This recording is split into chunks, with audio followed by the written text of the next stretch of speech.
Ayan mga boss, welcome muli sa ating video. Ngayon, tatry natin magtatanggal ng bushing. Itong rubber bushing ng ating monoshock.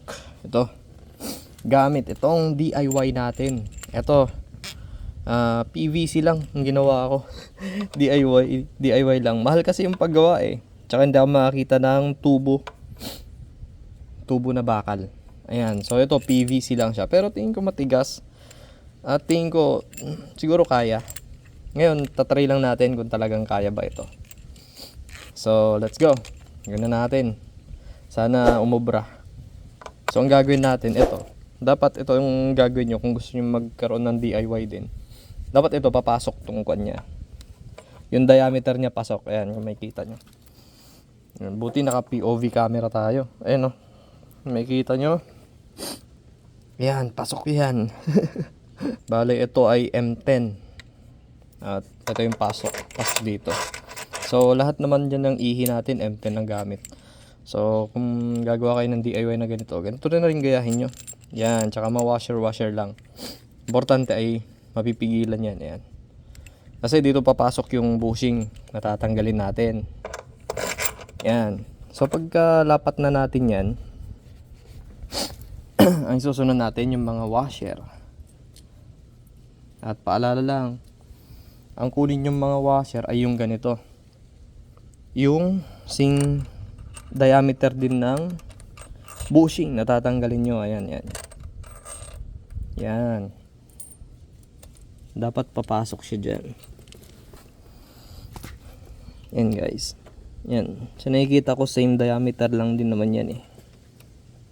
Nung bushing. So, kapalan nyo kung meron kayo sana makapal na tawag dito. Kung may makapal kayo na washer, yun na lang gamitin nyo. Pero sa akin kasi wala akong nakita available kaya maninipis. Ginawa kong tatlo. Yan. So, DIY lang tayo kaya adjust lang. Ayan o, kailangan nyo itapat. Dapat nakatapat lahat yan. Para hindi pigil.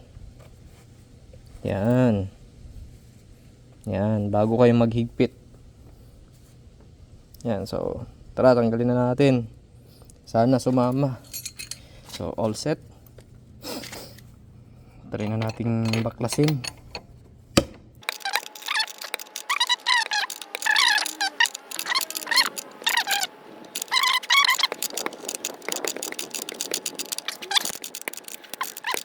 Two 2,000 years later. Yun.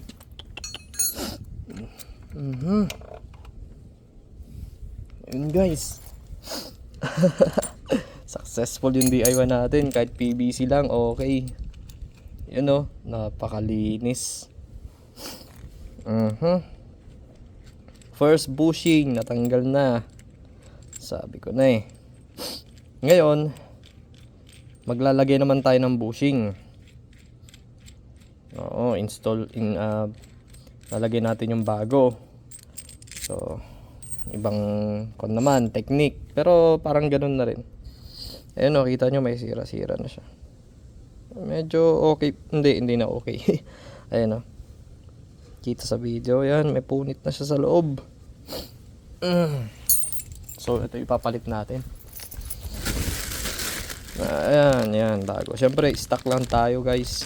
Kung gusto nyong proven and tested, siyempre, recommended by manufacturer, dito na lang tayo. Diba? Punasan muna natin kasi in-sprayhan natin ng WD-40 yan eh. Yan. Yun. Ayos. Pwede rin natin lagyan ng WD-40. Hindi, huwag tayong maglalagay ng WD-40 dito guys. Kasi pag yung WD-40 ay nalagyan itong rubber, madali siyang masira. Ayan, ito ipapalit natin bago.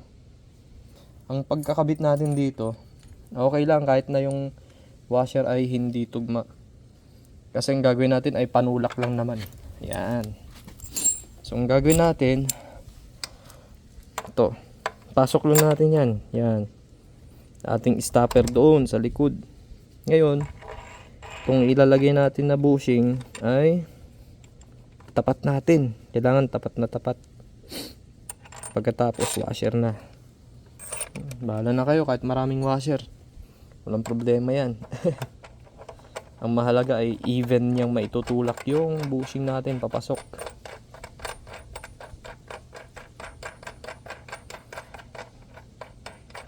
Ayan. Itong ginawa natin na tutorial na to, kagaya ng DIY natin na pantanggal ng bushing. I-apply nyo na to kung gusto nyo magpalit. Nakita nyo yung motor nyo may problema. Yan. Budget meal lang. Diba? Ayan o, dahan-dahanin lang natin. Siguraduhin nyo na tumapat yung bushing nyo dun sa butas. Tapos, higpit na, konti-konti. Higpit, konti-konti. Ang maganda dyan kasi pag ginanyan nyo, hindi yung dipukpok. Even yung ano niya, distribution ng force papasok. So wala siyang magagawa, diretso lang siyang papasok.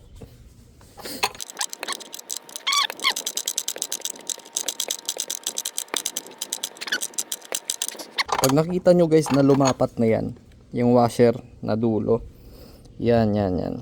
Pag dumikit na yan dyan sa may swing arm, all goods na yun. Yun. Baklas na tayo.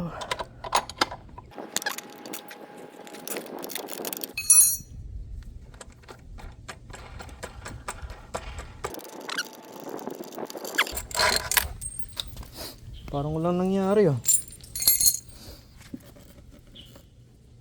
Diba? Bago na.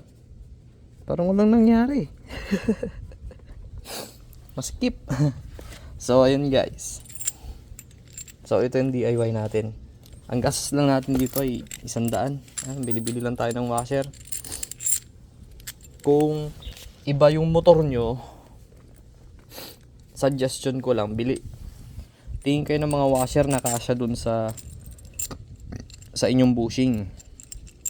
Itapat-tapat nyo lang, bili kayong washer. Ganun talaga mag DIY guys, adjust lang ba. Suggestion ko, ganito bilhin yung nut, mahaba, para iwas hindi masyadong persado yung maliit lang na thread. Kasi kung maiksing nut lang, konti lang yung thread na pinipwersa niya. So may tendency malos thread, lalo na kung sobrang higpit ng bushing na papalitan nyo. So ito, pwersado yan, mahaba yan kasi. So tapos bili kayo ng mga washer, kung ano-anong size na pwedeng kasya dun sa bushing nyo. So ayun yung DIY natin guys. Bili kayo ng ganito mahaba. Tingin ko nasa 80 yata itong haba nito. Tapos yung bushing nyo, tsaka yung itong PVC na kuha nyo, mas maganda kung baka lang mabili nyo. Dapat pasok yan dito sa diameter. Yan. Pasok. Di ba? Ayan yung DIY natin na puller, bushing puller. DIY bushing puller. So kung bago pa lang kayo sa channel na to, please syempre pa-subscribe naman dyan guys, bilang support. Maraming salamat sa inyo. At syempre pa-comment na rin kung ano pang gusto nyong DIY na gawin natin. Syempre pag-aaralan natin yan, tapos ituturo natin yan dito sa ating channel, para matuto naman yung iba natin mga tropa dyan, gusto mag DIY para hindi na sila gumastos palagi sa pagpapagawa ng motor. So ayun lang guys, no, ganun lang kadali. Yung iba kasi dipukpok, mahirap naman kasi yun, nagbabibrate lahat, tsaka baka masira lang yung bago nyong bushing na ilalagay. So yun, walang kahirap-hirap, hindi walang sira, walang damage yung bushing na nilagay. All goods. Thank you very much. Bye bye, see you on our next vlog.